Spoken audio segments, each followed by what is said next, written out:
Brain Nation, what's going on? Stone Shields on hand once again for another edition of Bengals Breakdown. Thank you so much for joining us. On today's show, we're going to be looking at the Bengals offseason kind of in a big picture perspective here. And we're going to look at some offseason winners and losers. Obviously, we've had the NFL draft. We've had mini camp. Training camp is next on the docket next month. So we're going to kind of take a step back here and evaluate what the Bengals have done this offseason and give you some winners and losers. But before we dive into that, it is your chance to get interactive and sound off for us in the comment section and let us know what you think in terms of how you would grade the Bengals offseason to this point. Obviously, the Bengals could still make some moves here before training camp, but we've got a lot in the book in terms of draft and obviously some people they brought in free agency. So let us know what you think down in the comments section. Grade the Bengals offseason A, B, C, D, or F. So the first offseason winner I have here is, believe it or not, wide receiver Tee Higgins. Funny enough, not so long ago, we did another rendition of winners and losers, and he was on the loser side. But I actually have flipped Tee Higgins over to the winning side because, I believe since he signed his franchise tag deal, that makes him a winner. I was fully expecting this to carry on, through June, through July, and potentially even have him sit out parts of training camp, but that is no longer the case. He has signed his deal, and he is back and ready to go. Obviously, the Bengals love having Tee Higgins out there on their offense. He's an outstanding receiver. Wide receiver 2 for the Bengals, but certainly not a wide receiver 2 when you look at the rest of the league. So, it's official. The 1-2 punch is back. Jamar Chase, Tee Higgins. And I certainly think that makes him a winner, at least in my eyes, despite the fact he missed some time, in the OTA period. But I want to let you guys weigh in on this with the pin comment of today's video. Do you think Tee Higgins is an offseason winner? Like I said, I have flipped completely. He signed his tag. I believe he's a winner, but let us know down in the comments what you think. If you think Tee Higgins is an offseason winner, if that ad comes here on YouTube, that's fine. Take advantage of it and go down and comment on the pin comment of today's show. All right, another easy winner for the Cincinnati Bengals is, of course, star quarterback Joe Burrow. And there's a couple of reasons why I think he is a winner. Number one, he was out there slinging that thing, right? He was throwing the rock around, coming off an injury. It was just kind of you breathed a collective sigh of relief when you saw Burrow out there throwing the ball around. But that's not the only thing I think that makes him a winner in this situation for Cincinnati. They also brought in a lot of pieces to help Joe Burrow in terms of weaponry with Burton in the draft as well as Gesicki in free agency, and also adding some more depth to the offensive line. Taking a look here at what the Bengals did, bringing in Trent Brown in free agency and drafting Amarius Mims. That is a position group that the Bengals have continued to attack. All right, since they lost the Super Bowl to the Los Angeles Rams, they have really attacked that room. It still hasn't really worked out perfectly for them, but I think this is the best offensive line that Joe Burrow has had in his career. Like I said, they've gradually added pieces and allocated a lot of resources to that room. I think at this point it's fully on Frank Pollock, offensive line coach, right? I think he is the guy that needs to step up and get this group to play well. The front office has done their job, bringing guys in, paying guys to play that position. Now it is up to Frank Pollock to really get the job done for Cincinnati. Moving on to another winner, I've got Dax Hill at the cornerback position. And, he was getting a lot of attention at minicamp, right? You remember he was running with the ones a lot and was even getting those reps over DJ Turner, who a lot of people believe is going to win that cornerback 2 job. So that was certainly eye-opening that Dax Hill got those reps. And I'm going to be honest with you, I was skeptical about the position change at first, right? You're talking about a guy that's only been in the league for a couple of years, and after year 2, the coaching staff is asking him to switch positions when he was obviously not playing safety at a high level. So I had my questions about that, and there's no doubt that this is a big year for Dax Hill in terms of year 3. He hasn't popped yet. Some people call him a bust. I'm not going to go there, right? He'd hardly played year 1.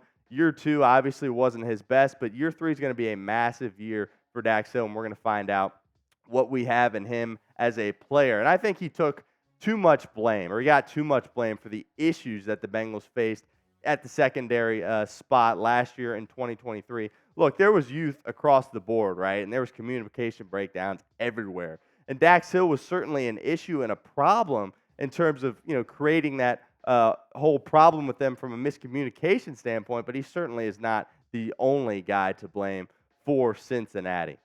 Another offseason winner I have for Cincinnati is defensive coordinator Lou Anarumo. And he was hot prior to the 2023 season in terms of how his defense was playing. Obviously, last year was not the best performance from the Cincinnati defense. We're going to dive into that in a second. But real quickly, you've seen my list of 4 winners for Cincinnati. Let me know what you think and also provide another potential name. So go ahead down there in the comment section and name a Bengals offseason winner in the comment section. Okay, so this is what you've got in terms of what the Bengals did from a draft perspective on defense. So they had 10 picks in the draft, and they took 5 defensive players. And I thought this was a little bit surprising, right? Especially when you consider that they brought in 3 pretty big-name free agent signings on the defensive side in Geno Stone, Von Bell, and Sheldon Rankins. All 3 of those guys probably going to be starters for Cincinnati on defense, and they still went out there and drafted 5 defensive players. And also, the first 3 picks of the 2023 draft were also defensive guys: Myles Murphy, DJ Turner, and Jordan Battle. So I think that Lou Anarumo is going to have a lot of pieces that he can play with, right? He's got a lot of guys that are going to be rookies, obviously, and he's got a lot of second-year guys that are really talented, and he's going to have some veterans to play with as well. And I still believe that he is an elite defensive coordinator in the National Football League. I think the 2023 season's kind of an outlier for Lou Anarumo. If you remember, before that, he was getting a lot of attention in terms of, head coaching interviews and potential opportunities. And I think at some point he's going to be gone, right?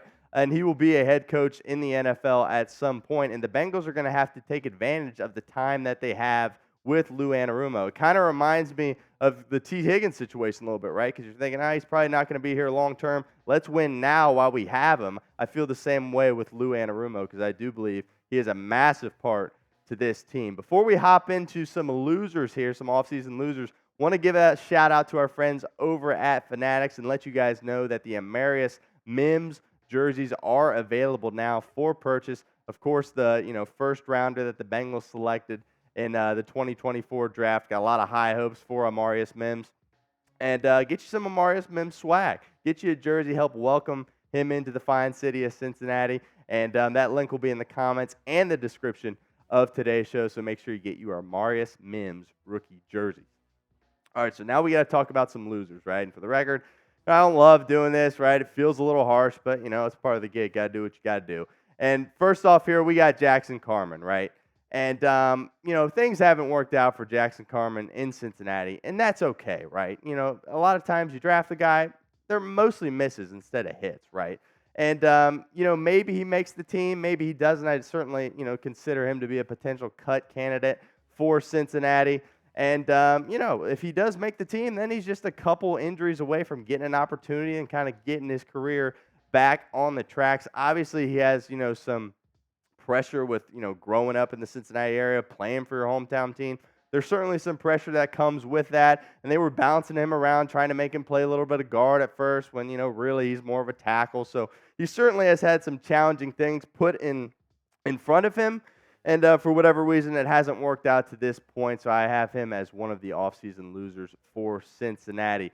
Real quickly, while we've got a second, I want to remind you guys about our June sub battle. We're doing so good with these battles, guys. You guys are doing a tremendous job. We're making up tons of ground in terms of the like battles and the sub battles. As you can see here, really closing in on those Steelers. So make sure you hit that sub button so we can catch them and we can keep doing these Bengals videos and you keep getting that great off-season content here at Chat Sports. So that is youtube.com/BengalsTV.